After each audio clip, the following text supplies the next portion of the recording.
So let us see here that sigma, that is the mass per unit area of the disk. मतलब इस पूरे disc का जो भी मास है, तो उसको अगर हम एरिया से डिवाइड करेंगे तो हमको इसके एक यूनिट एरिया का मास मिल जाएगा, जिसका यूज करके हम इस रिंग का मास निकाल पाएंगे। क्योंकि इस पूरे डेरिवेशन का आउटलाइन ये है कि पूरे डिस्क का मोमेंट ऑफ इनर्शिया हमको निकालना है। तो उसके लिए इस डिस्क को हमने छोटे छोटे रिंग्स में कंसिडर किया, वाटा। Means this disk can be considered to be made up of large number of rings whose radius is variable. It starts from 0 and ends up to the capital R. तो इसलिए ऐसे छोटे छोटे disc rings का वो disc बना हुआ है, ऐसे हमको समझना है। और हर एक रिंग का मोमेंट ऑफ इनर्शिया निकाल के हमको ऐड करना है, ताकि हमको पूरे डिस्क का मोमेंट ऑफ इनर्शिया मिल जाए। तो ये स्ट्रेटेजी जो है वो हम यहाँ पे यूज करने वाले हैं। तो उसके लिए हमको इस डिस्क का, रिंग का जो मास है, ये रिंग का जो मास है वो हमको निकालना जरूरी होगा। So in order to find out the mass of the ring, we will have to find out the radius of ring first. So sorry, area of the ring first. What is going to be the area of ring? We can say the area of one particular ring. अभी इस ring को अगर हम suppose open करेंगे, अगर एक ribbon के जैसा अगर कंसिडर करो, एक रिंग है और इसको अगर हम यहाँ पे कट करेंगे तो it will become a ribbon like structure. तो जैसे ही वो हम ओपन करेंगे तो एक जैसे रिबन के जैसा वो बन जाएगा, बहुत बड़ा रिबन बन जाएगा वो। और उस रिबन का जो एरिया है वो हमको फाइंड करना होगा। तो अभी ये रिबन तो एक तरह से एक रेक्टेंगल ही होता है, और वो रेक्टेंगल का एरिया फाइंड करना कोई बड़ी बात नहीं है, हम जानते हैं ऑलरेडी।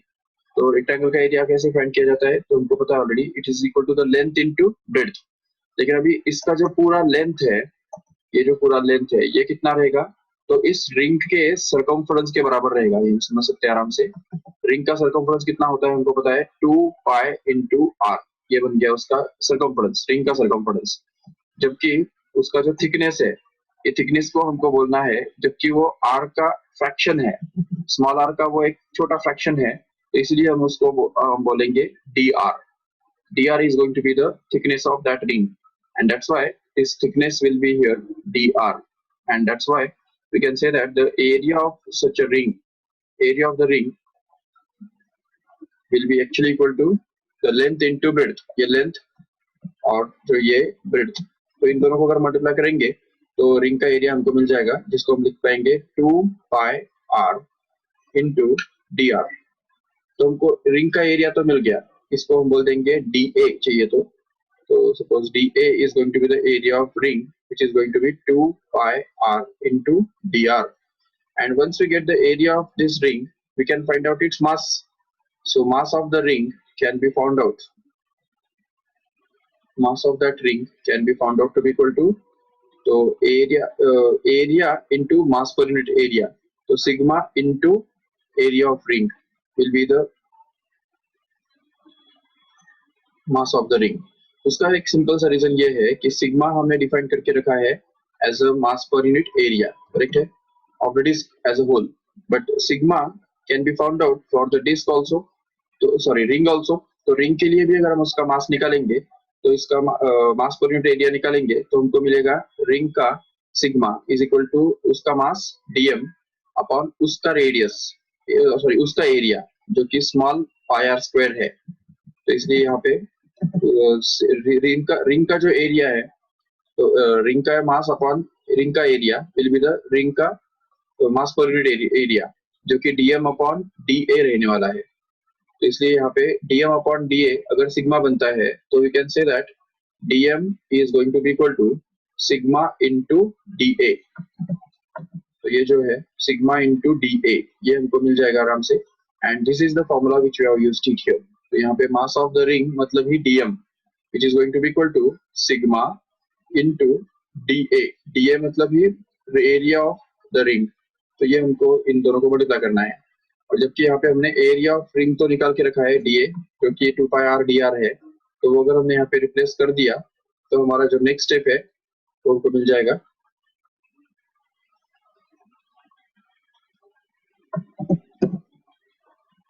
तो जैसे हम ये नेक्स्ट स्टेप में जाते हैं तो हमको मिलेगा dm is equal to sigma into dA, so that we can get this dm is equal to sigma into dA. dA मतलब क्या है हमको पता है already, dA is the 2 pi r into dr.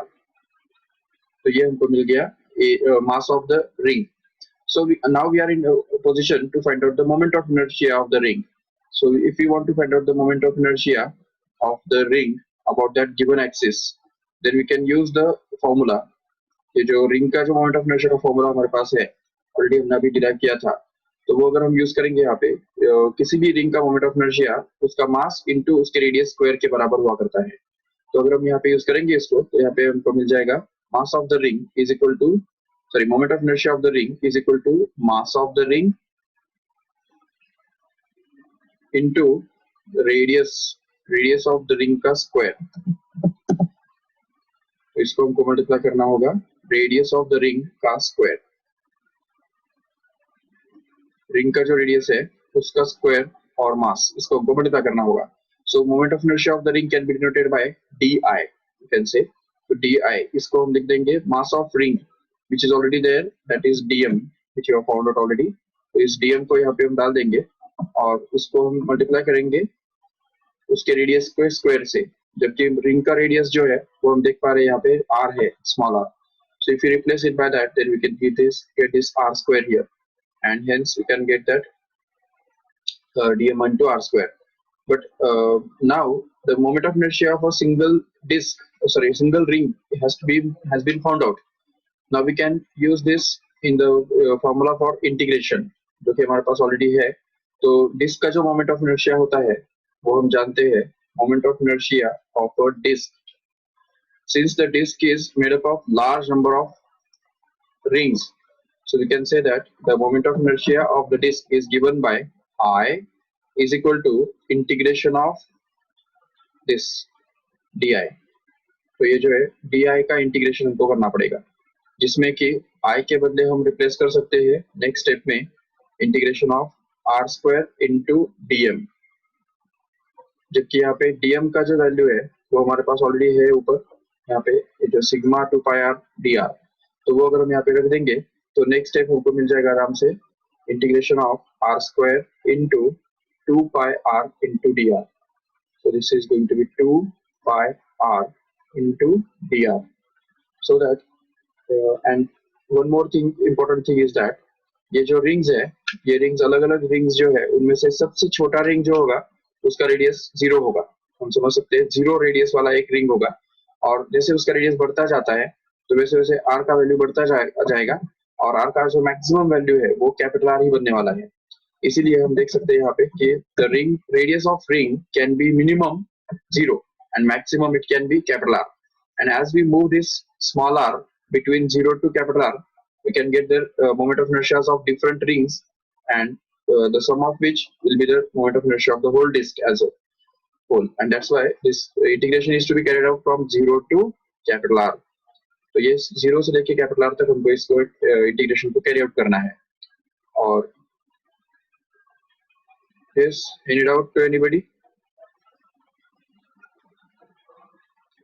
अगर किसी को डाउट है तो अनम्यूट करके बोल सकते हैं. सर सिग्मा कहाँ गया? हाँ सॉरी सिग्मा भी है पे. Actually dm is going to be equal to sigma into 2 pi r dr, right? So we have this r square into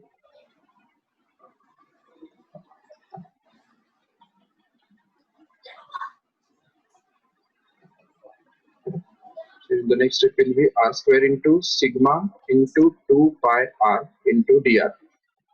Okay.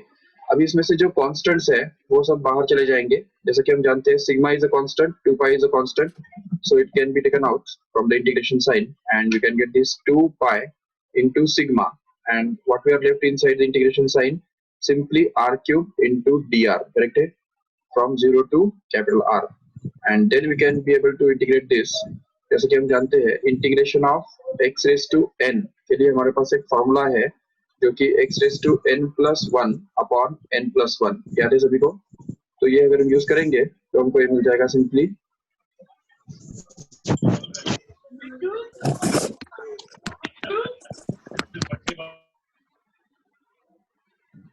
so in the next step we can get this as 2 pi into sigma into r cube का integration, जो कि हमको पता है already, r raised to 4 upon 4 according to this formula only. इसी formula से हमको ये इंटीग्रेशन मिलेगा, जो x raised to n का इंटीग्रेशन का फॉर्मूला है, तो हमको यहाँ पे यूज करना होगा। तो r क्यूब, यहाँ पे r माना x है और यहाँ पे 3 माना n है, तो यहाँ पे जो नेक्स्ट स्टेप है इसका इंटीग्रेशन का वैल्यू कितना आएगा हम समझ सकते हैं, r raised to 4 upon 4 and that is also from 0 to capital R। ये बनेगा actually the value of integration, and then if we solve this further then we can get this in the next step, that's 2 pi into sigma into, here it is going to be r raised to 4 upon 4 minus 0 raised to 4 upon 4, no doubt। तो ये जो हमको मिलेगा, तो ये तो चलो r raised to 4 upon 4 ही मिलने वाला है, लेकिन और एक इंपॉर्टेंट स्टेप हमको यहाँ पे करना है, जो कि सिग्मा का वैल्यू हमारे पास ऑलरेडी है। देखिए यहाँ पे, तो सिग्मा का वैल्यू हमने ऑलरेडी निकाल के रखा था ऊपर में, जो कि m upon pi r square. ये पूरे डिस्क का जो सिग्मा का वैल्यू है वो हमको यहाँ पे रिप्लेस करना है। तो अगर हम वो करेंगे तो यहाँ पे हमको मिल जाएगा नेक्स्ट स्टेप में, जो कि 2 pi as it is into sigma के बदले हमको यहाँ पे रिप्लेस करना है m upon pi r square into, here it is going to be r raised to 4 upon 4 in the bracket, because 0 raised to 4 upon 0 becomes 0 and subtracting 0 does not make any difference, and that's why we can get this as a final। So we can say this pi will get just cancelled and r square will also get cancelled, r square और यहाँ पे 4 जो है वो cancel हो जाएगा और यहाँ पे r square ही बचेगा, और इसका नेक्स्ट स्टेप जो है वो हमको मिल जाएगा 2m into r square upon 4। Again we can cancel this 2 with this 4 and we can get this as half of m r square।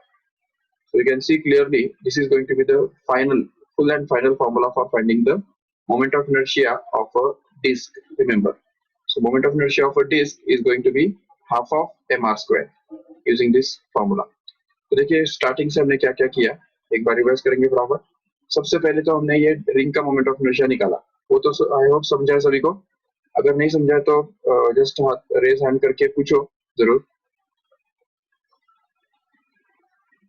Okay, so we can से सबसे पहले हमने रिंग का मोमेंट ऑफ इनर्शिया कैसे निकाला। देखो, moment of inertia of ring निकालने के लिए हमने उसका मास एज्यूम किया m, रेडियस उसका एज्यूम कर लिया r, और उसके बाद फिर हमने एक एलिमेंट उसका कंसीडर किया जो कि उसके रिम पे है, उसके सर्कमफरेंस पे है, जिसको मान लिया, जिसका मास मान लिया dm है, और उस रिंग का जो मोमेंट ऑफ इनर्शिया है, हर एलिमेंट r इतने रेडियस पे ही घूमने वाला है, इसलिए हर एलिमेंट का जो मोमेंट ऑफ इनर्शिया है वो r स्क्वायर इंटू dm के बराबर होगा, और उसका इंटीग्रेशन करने से हमको पूरे रिंग का मोमेंट ऑफ इनर्शिया मिल जाएगा, जो कि हमने यहाँ पे इंटीग्रेट किया। उसमें से r स्क्वायर लेकिन कांस्टेंट है, और उसके वजह से यहाँ पे r स्क्वायर बाहर आ गया, तो उसमें से इंटीग्रेशन ऑफ dm अंदर बचा, लेकिन dm मतलब एक एलिमेंट का मास है, जिसको हम ऐड करते जाएंगे तो हमको पूरे रिंग का ही मास मिल जाएगा, और इसलिए वो इंटीग्रेशन ऑफ dm जो है वो एक्चुअली कैपिटल M बन जाएगा, और उसकी वजह से हमको यहाँ पे इंटीग्रेशन ऑफ dm के बदले अगर हम कैपिटल M डाल देंगे तो ये mr स्क्वायर ये फॉर्मूला मिल जाएगा।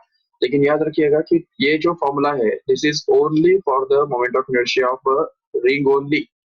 तो रिंग का मोमेंट ऑफ इनर्शिया निकालने के लिए ये फॉर्मूला है, जबकि इसके बाद हमने जो स्टार्ट किया तो वो है moment of inertia of disc. Actually यहाँ से हमारा डिस्क का मोमेंट ऑफ इनर्शिया का फॉर्मूला स्टार्ट होता है, तो उसका डेरिवेशन चालू होता है। तो इसके अंदर हम देखते हैं कि डिस्क का हमने मास मान लिया m और रेडियस उसका मान लिया r, और सिग्मा मतलब ही मास पर यूनिट लेंथ, इसको मास पर यूनिट एरिया उसको बोलते हैं, मास पर यूनिट एरिया। तो अगर हम उसको मान देंगे सिग्मा, तो it will be actually equal to sigma equal to mass upon area. So mass of disk is capital M upon area of disk is pi r square. So m upon pi r square becomes the mass per unit area of the disk. But if we consider this disk to be made up of large number of rings, concentric rings like this, ये जो disc है वो बहुत सारे rings से बना हुआ है, ऐसा अगर हम इमेजिन करेंगे, और हर एक रिंग का मोमेंट ऑफ इनर्शिया अगर हम निकालते जाएंगे तो हमको लास्ट में जो पूरा जो सम है उनका, तो वो हमको इस पूरे डिस्क का ही मोमेंट ऑफ इनर्शिया मिल जाएगा।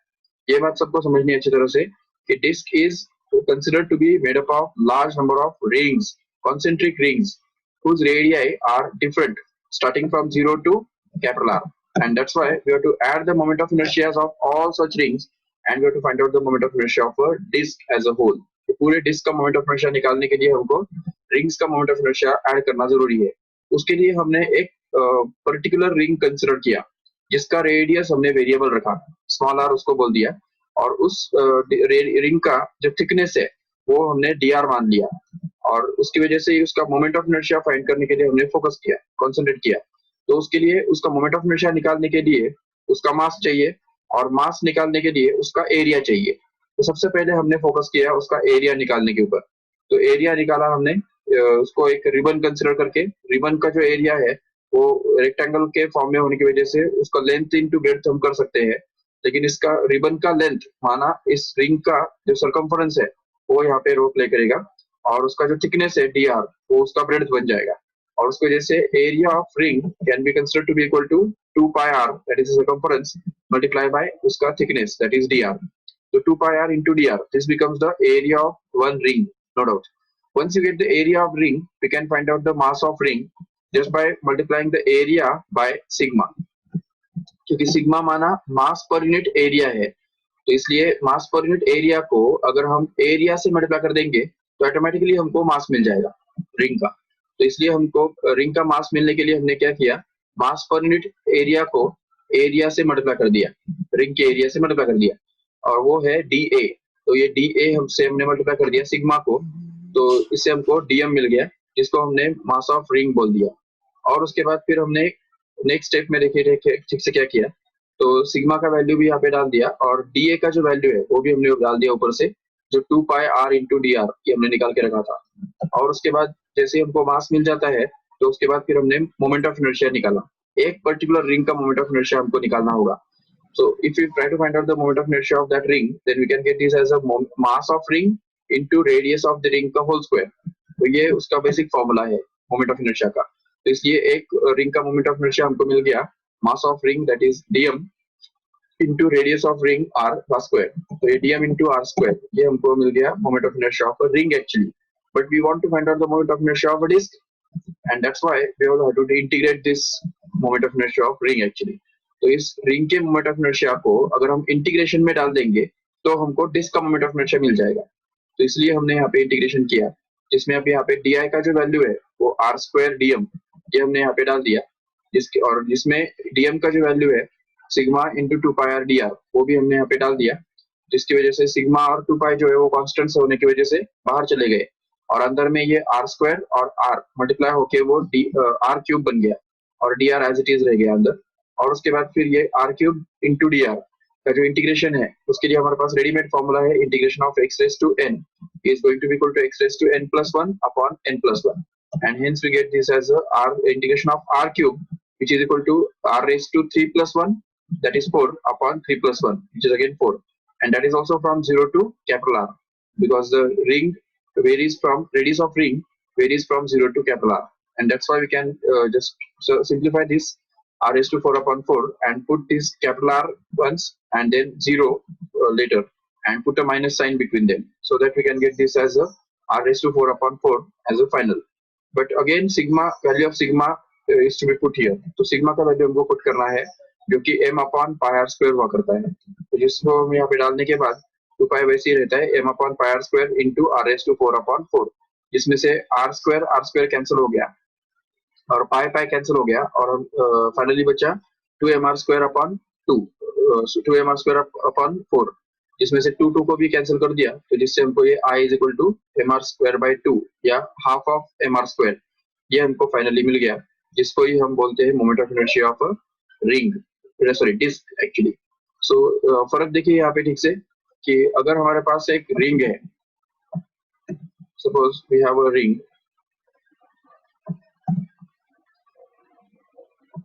Suppose we have a ring like this here, तो रिंग का जो मोमेंट ऑफ इनर्शिया है उसके सेंटर में से पास होने वाले एक्सिस के अबाउट, तो वो बनता है I is equal to m into r square, simply m into r square, no doubt।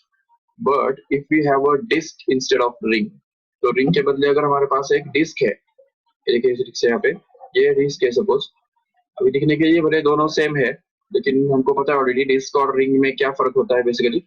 तो डिस्क जो है वो बेसिकली अंदर से भरा हुआ होता है और रिंग जो है वो अंदर से खाली होता है। और इसलिए यहाँ पे अगर हम देखेंगे तो डिस्क का जो मोमेंट ऑफ इनर्शिया है उसके लिए हमारे पास फॉर्मूला है half of mr square, no doubt. So this is going to be the formula for disk and this is going to be the formula for ring. भले वो दोनों के लिए दोनों दिखने के लिए सेम है लेकिन फिर भी उनके जो फॉर्मूले हैं मोमेंट ऑफ इनर्शिया के वो अलग अलग है, ये हमको अच्छी तरह से समझना है। इसके अलावा और एक बात हम समझ सकते हैं आराम से कि अभी ये आगे चल के हमको ये भी पढ़ना होगा कि अगर सपोज हमारे पास एक स्पीयर है, suppose we have a sphere, एक स्पीयर सपोज हमारे पास है, ये स्पीयर है and suppose this sphere is rotating about an axis which is passing through its diameter. Suppose ये diameter के about अगर वो rotate होता है इस तरह से अगर, तो इस केस में it can be proved in the same way. जैसे हमने यहाँ पे डिस्क का मोमेंट ऑफ इनर्शिया ढूंढा तो सेम वैसे हम स्पीयर का भी मोमेंट ऑफ इनर्शिया ढूंढ सकते हैं। This is the sphere whose moment of inertia can be found out. Suppose इस स्पीयर का मास हमने मान लिया capital M. Capital M is the mass of the sphere and suppose capital R is going to be the radius of the sphere. Then we can prove that the moment of inertia of this sphere is going to be equal to 2 by 5 into mr square. ये अच्छी तरह से हमको याद रखना है।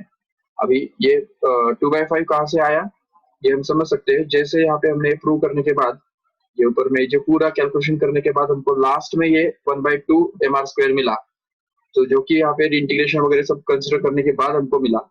Same वैसे ही हम ये समझ सकते हैं कि अगर हम ये टेक्निक जो है वो अगर स्पीयर का मोमेंट ऑफ इनर्शिया निकालने के लिए अगर करेंगे, if you consider this sphere to be made up of large number of discs like this which are rotating independently one about the other, तो इस तरह से अगर बहुत सारे डिस्क का वो बना हुआ है ऐसा अगर हम उसको कंसिडर करके अगर इसको उसका मोमेंट ऑफ इनर्शिया निकालने के लिए ट्राई करेंगे तो उसके लिए हमको जरूर एक डिस्क का मोमेंट ऑफ इनर्शिया निकालना पड़ेगा और उसको इंटीग्रेट करना पड़ेगा। तो इंटीग्रेशन करने के बाद जो है वो हमको ये फॉर्मूला मिल जाता है, that is 2 by 5 into mr square. अभी इसका जो प्रूफ है वो तुमको सिलेबस में तो नहीं है लेकिन just you have to remember this formula as it is again. And even एक फॉर्मूला हमारे पास है जो कि हमको याद रखना है। If suppose we have a hollow sphere, अब देखो यहाँ पे ठीक से कि this is for the solid sphere, ये जो हम देख रहे हैं यहाँ पे it is a solid sphere which is just like a earth और potato suppose, but here it is just hollow sphere. ये जो है होलो स्फीयर के लिए हम बात कर रहे हैं। तो होलो स्फीयर मतलब जैसे कि बॉल जो होता है जिसके अंदर खाली अंदर में खाली होता है वो, तो ऐसे केस में ये बॉल अगर इस तरह से घूमता है जो एक एक्सिस डायमीटर के में से पास होने वाला एक्सिस के अबाउट अगर वो घूम रहा है तो उस केस में जो उसका मोमेंट ऑफ इनर्शिया है वो हम निकाल सकते हैं and it happens to be equal to 2 by 3 into mr square actually. So the moment of inertia of this hollow sphere is going to be 2 by 3 times of mr square. ये formula भी हमको learn करना है as it is without proof, ठीक है। इसका proof भी हमको सिलेबस में नहीं है, हालांकि उसका प्रूफ जो है वो तुमको एच.सी. वर्मा या जो कोई भी रेफरेंस बुक जो है तो उसके अंदर मिल जाएगा आराम से, वो हम कर भी सकते हैं आराम से, लेकिन उनको तुमको सिलेबस में नहीं है। रेगुलर टेक्स्ट बुक में या स्टेट बोर्ड के टेक्स्ट बुक में तुमको सिलेबस में ये नहीं है, ये इसका लेकिन फॉर्मूला है। हाँ, गलत फहमी मत करो, ये फॉर्मूला भी नहीं है ऐसी बात नहीं है, फॉर्मूला जरूर है, इसके ऊपर न्यूमेरिकल जरूर पूछ सकते हैं, only it is for numerical purpose but not for the derivation purpose. तो डेरिवेशन इसका कोई भी पूछेगा नहीं तुमको, लेकिन इसका जो फॉर्मूला है सॉलिड स्फीयर का और होलो स्फीयर का, दोनों के जो फॉर्मूले हैं मोमेंट ऑफ इनर्शिया के, वो तुमको लर्न होने जरूरी है। इसके अलावा और एक तुमको पता होना जरूरी है कि एक रॉड जो होता है, अगर सपोज हमारे पास एक सिंपल रॉड है, suppose we have a rod whose length is suppose L and its mass is suppose M. Suppose इस तरह से रॉड है जिसका मास कैपिटल M है और उसका लेंथ जो है वो L है सपोज। तो ऐसे केस में और इस रॉड को अगर हम सपोज इस ऐसे मिड पॉइंट के अबाउट, उसके मिड पॉइंट में से पास होने वाला एक्सिस के अबाउट अगर उसको घुमा देंगे, इस तरह से अगर ये रॉड घूम रहा है, इस तरह से अगर वो घूमने लग जाए, तो उसका जो मोमेंट ऑफ इनर्शिया है वो मोमेंट ऑफ इनर्शिया निकालने के लिए हम फिर से वही सेम टेक्निक यूज कर सकते हैं जो अभी हमने इंटीग्रेशन वाला टेक्निक यूज किया। तो उसका रिजल्ट जो हमको मिलता है वो ये है कि it is going to be equal to 1 by 12 times of ml square. Again we can remember that 1 by 12 appears here because of this integration. ये इंटीग्रेशन करने की वजह से ही हमको यहाँ पे ये 1 by 12 फैक्टर आ जाता है और ये हमको अच्छी तरह से याद रखना है। This is the moment of inertia, so this is the formula for moment of inertia of a rod ठीक है, rod, thin rod which is about an axis which is passing through its midpoint and perpendicular to its length. तो इसका length जो है वो ऐसा है, horizontal है, लेकिन उसका जो लेंथ वो परपेंडिकुलर है, ये एक्सिस है, और इसलिए ऐसे परपेंडिकुलर एक्सिस के अबाउट जब वो घूमता है तो उसका जो मोमेंट ऑफ इनर्शिया है वो हम ml²/12 या 1/12 ऑफ ml² इस फॉर्मूला से निकालते हैं। ये हमको अच्छी तरह से याद रखना है। This is again the formula which is just memory based, not asked in a derivation, but it will be asked in the numericals only. So numerical purpose के लिए वो important है। Again, we have to remember that the moment of inertia of a solid cone and hollow cone, ये भी हमको अच्छी तरह से याद रखना है। Suppose we have a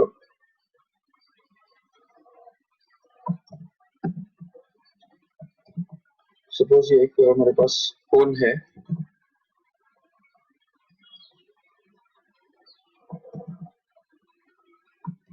suppose ये इस तरह का कोन हमारे पास है। अभी एक होता है सॉलिड कोन, जिसमें हम देखेंगे कि सपोज ये उसका हाईएस्ट पॉइंट है और ये इन दोनों पॉइंट्स को हमने अगर ज्वाइन कर दिया इस तरह से, so this becomes the solid cone.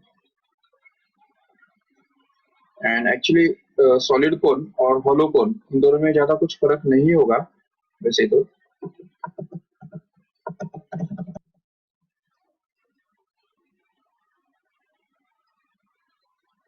We copy the same thing and suppose we keep it here. तो यहाँ पे हमने उसको रख दिया।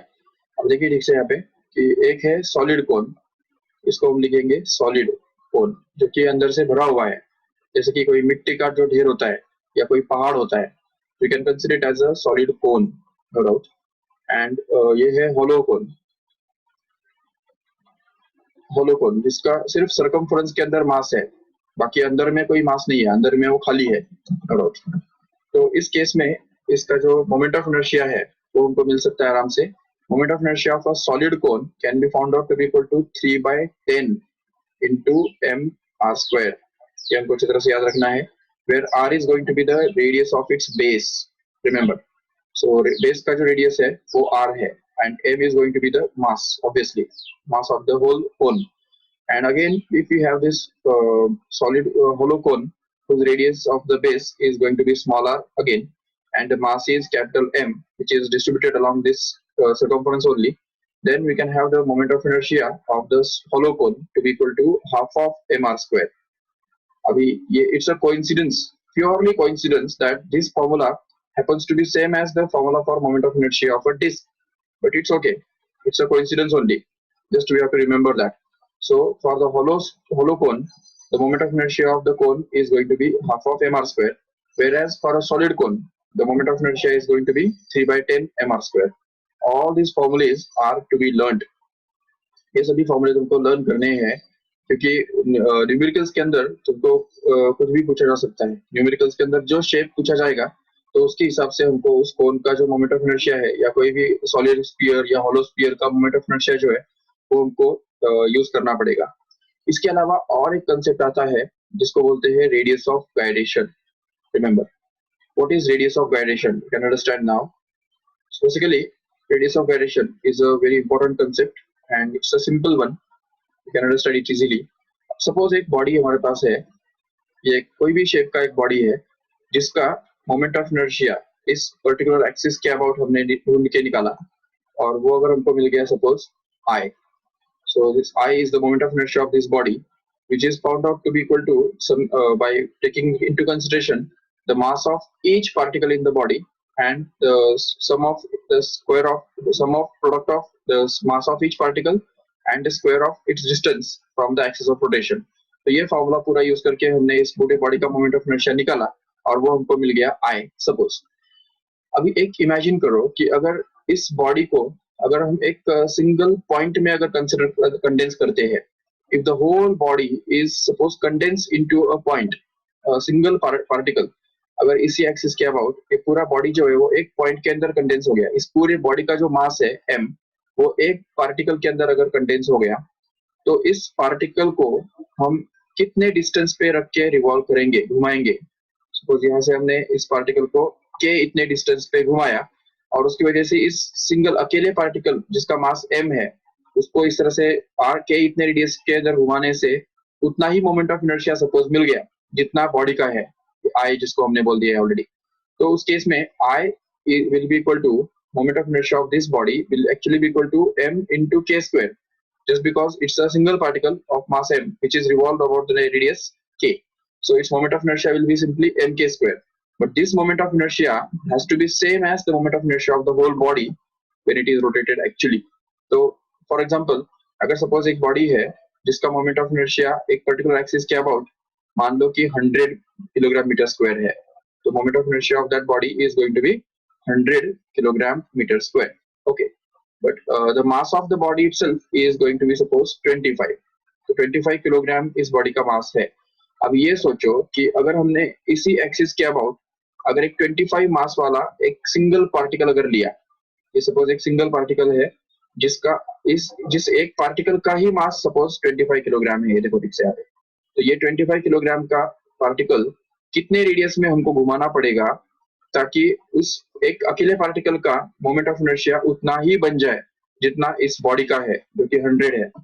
तो उसके लिए हमको ये सोचना पड़ेगा कि that radius of variation should be such that, मतलब ये जो डिस्टेंस है रेडियस जो है वो k इसको बोलते हैं, that k should be such that 25 into k square, जो कि 25 मास into k मतलब रेडियस है उसका, तो 25 k स्क्वायर उसका मोमेंट ऑफ इनर्शिया हो गया जो कि 100 के बराबर होना जरूरी है। तो अगर वो होना चाहिए तो उसके लिए हमको एक k स्क्वायर का जो वैल्यू है वो 100/24 के बराबर मतलब 4 के बराबर होना जरूरी है, मतलब ही k का जो वैल्यू है वो एक्चुअली 2 के बराबर होना जरूरी है। तो जब k का वैल्यू 2 के बराबर बन जाएगा तब हम बोल सकेंगे कि इसका मतलब इस बॉडी को 25 किलोग्राम मास वाले जो एक पार्टिकल को अगर हम 2 सेंटीमीटर या 2 मीटर रेडियस के अंदर अगर घुमा देंगे तो उससे उसका मोमेंट ऑफ इनर्शिया एग्जैक्ट उतना ही बन जाएगा जितना इस पूरे बॉडी का है जो कि 100 है। तो then we can say that this 2 meter actually will be called as the radius of gyration of that body. तो उस बॉडी का जो रेडियस ऑफ gyration है वो कितना बन गया 2 मीटर, क्योंकि जितने एक्सिस के मतलब जितना मोमेंट ऑफ इनर्शिया बॉडी का खुद का है उतना ही मोमेंट ऑफ इनर्शिया मिलने के लिए हमको बॉडी को अगर एक सिंगल पॉइंट में अगर कंडेंस कर दिया जाए तो कितने डिस्टेंस पे घुमाना पड़ता है, तो उसको बोलते हैं radius of gyration. Now we are in a position to define radius of gyration properly in words. तो वर्ड्स में रेडियस ऑफ gyration का जो डेफिनेशन है वो इस तरह से दिया जाता है कि it is the distance between the axis of rotation and the point where the whole mass of the body can be supposed to be concentrated so as to have the same moment of inertia as that of the body. तो body का जितना moment of inertia है उतना ही moment of inertia मिलने के लिए body को अगर एक पॉइंट में अगर कंडेंस कर दिया जाए तो उस पॉइंट को कितने डिस्टेंस पे रख के रिवॉल्व करना पड़ेगा, तो उसको बोलेंगे radius of gyration. And radius of gyration is related with the moment of inertia by using this relationship I is equal to mk square. ये I is equal to mk square, या उसको हम इस तरह से भी लिख सकते हैं आराम से कि अगर हम इसको थोड़ा इन्वर्ट करेंगे तो k square can be written to be equal to simply I by m, and then we can get that k is equal to root of a is going to be equal to root of I by m. So this is going to be the formula for finding the radius of gyration. And actually radius of gyration about an axis gives us an idea about the distribution of the mass of the body. तो कोई भी body का जो मास का distribution है वो कितना है, मतलब distribution of the mass of the body is represented by the radius of gyration. मतलब फॉर एग्जांपल अगर बॉडी का जो मास है वो अगर एक्सिस ऑफ रोटेशन के अबाउट अगर क्लोजली डिस्ट्रीब्यूटेड है ऐसे, तो उस केस में उसका रेडियस ऑफ gyration जो है वो बहुत छोटा होगा, it will be having very small value. But in case when the body axis of rotation मतलब mass of the body is widely distributed about an axis of rotation, मतलब इस body का जो मास है वो एक्सिस ऑफ रोटेशन के हिसाब से अगर दूर दूर तक फैला हुआ है, दूर दूर तक मतलब मास जो है वो बहुत दूर दूर तक अगर डिस्ट्रीब्यूटेड है, मास डिस्ट्रीब्यूशन जो है बहुत वाइड है, वाइडली डिस्ट्रीब्यूटेड अगर है, तो उस केस में जो रेडियस ऑफ gyration का जो वैल्यू है वो बहुत ज्यादा होगा. तो ये हमको अच्छी तरह से समझना है. This is the physical significance of radius of gyration. Remember, the radius of gyration gives us an idea about the distribution of mass of the body, so that if the mass is closely distributed about an axis of rotation then the radius of gyration will be very small. but if the mass is widely distributed about an axis of rotation, then the radius of gyration will be large enough. And जैसे for example अगर कोई cylinder हमारे पास है, ये समझो cylinder है, इसको अगर हम सपोज इस तरह से अगर रिवॉल्व करते हैं, इस एक्सिस के अबाउट अगर इसको रिवॉल्व करते हैं, देखो ठीक से, this cylinder is revolved about an axis which is passing through its center and like this. And on the other hand, if suppose we revolve the same cylinder, suppose ये same cylinder को हमने अगर ऐसे रख दिया और अगर उसको हमने revolve किया about an axis which is passing through its center, but this time it is perpendicular to its length like this. तो दोनों केसेस में देखो सेम सिलेंडर है, mass of the cylinder is going to be the same here also and even here also, but here the mass of the cylinder is distributed very closely to the axis of rotation. Axis of rotation से अगर हम देखेंगे तो मास जो है maximum distance पे जो मास है वो यहाँ तक है, तो इधर तक मास, इससे यहाँ से ज्यादा डिस्टेंस पे कोई मास नहीं है, लेकिन जबकि यहाँ पे अगर देखते हैं तो यहाँ से मास जो है वो बहुत दूर दूर तक फैला हुआ है, दूर दूर तक है यहाँ पे, तो इसकी वजह से दोनों तरफ ही वन, तो इसलिए हम देख सकते हैं यहाँ पे कि moment of inertia and radius of gyration will be having a high value in this case here, whereas the radius of gyration will have a very small value in this case here. तो यहाँ पे radius of gyration का value बहुत छोटा होगा और even moment of inertia भी बहुत कम होगा, जबकि यहाँ पे मोमेंट ऑफ इनर्शिया भी ज्यादा होगा और radius of gyration भी ज्यादा होगा, no doubt. So this is the physical significance of radius of gyration. And now we'll just try to find out the moment of radius of gyrations of different shapes which we have discussed just now. तो अभी जो हमने देखे थे shapes, सबसे पहला हमने देखा था रिंग के बारे में, तो रिंग का हमने देखा मोमेंट ऑफ इनर्शिया जो होता है उसके सेंट्रल एक्सिस के अबाउट वो दिया जाता है इस फॉर्मूला से m into r² सिंपली, और जबकि डिस्क का जो मोमेंट ऑफ इनर्शिया होता है, तो अगर सपोज हमारे पास एक डिस्क है तो उसका जो मोमेंट ऑफ इनर्शिया है वो दिया जाता है इस फॉर्मूला से, उसके about an axis which is passing through its mid point और centre and perpendicular to its length as half of mr². जबकि हमने ये भी देखा, ये डिस्क के लिए हमने ये देखा, अभी हमने सॉलिड स्फीयर और होलो स्फीयर के बारे में भी देखा ऑलरेडी, तो सॉलिड स्फीयर के बारे में हमने ये देखा कि the moment of inertia of the solid sphere about an axis which is passing through its diameter is given by the formula I is equal to 2/5 into mr². and hollow sphere के लिए वही हमने देखा it is I is equal to 2/3 into mr², correct है. तो इसमें हम radius of gyration निकाल सकते हैं आराम से. This mr² can be equated with mk², so as to get this mm cancel and k² is equal to r², so that we get k equal to r simply. Here we can again equate this half mr² with the mk². तो अगर हम यहाँ पे mk² को अगर mr² के साथ equate करेंगे तो हम ये यूज कर सकेंगे, और m कैंसिल होने से k² becomes equal to 1/2 times of r², and hence k becomes equal to 1/√2 times of r, and so on like that. सभी के लिए हम ऐसा ही कर सकते हैं, और रेडियस ऑफ gyration